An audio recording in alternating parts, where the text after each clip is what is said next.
To some other trending news today, Americans across the U.S. are observing the relatively new Juneteenth federal holiday with festivals, parades, cookouts, and other gatherings. June 19th, 1865 was the day the last enslaved people in the U.S. learned they were free.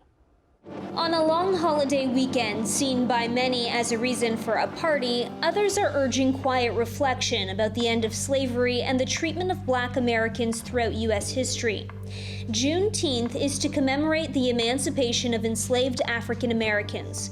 Deriving its name from combining June and 19th, it is celebrated on the anniversary of the order by Major General Gordon Granger.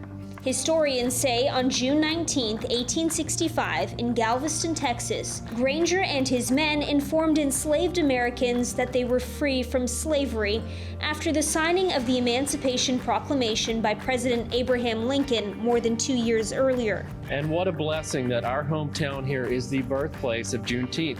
And I want to take a moment to recognize the people that have fought for Juneteenth to make sure that it deserves the recognition and gets the recognition that it deserves. Although end of slavery celebrations are new in many areas, in Memphis, where the slave trade once thrived, the Juneteenth holiday has been celebrated since long before it became a designated federal holiday in 2021.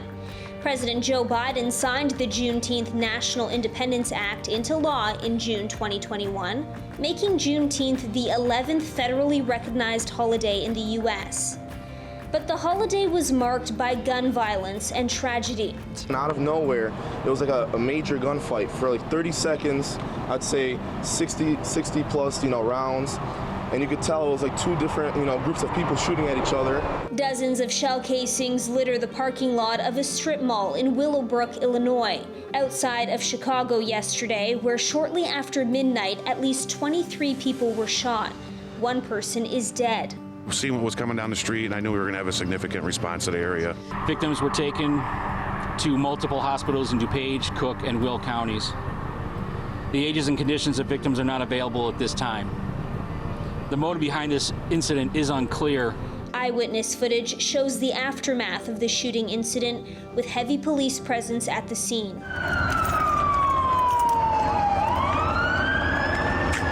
Juneteenth celebrations attracted a large group of people that had gathered at the parking lot in the town just 39 kilometers outside of Chicago, authorities said. Police are still investigating the motive and the number of shooters involved. There were other incidents of gun violence across the U.S. this weekend at different kinds of gatherings too. A deadly long weekend.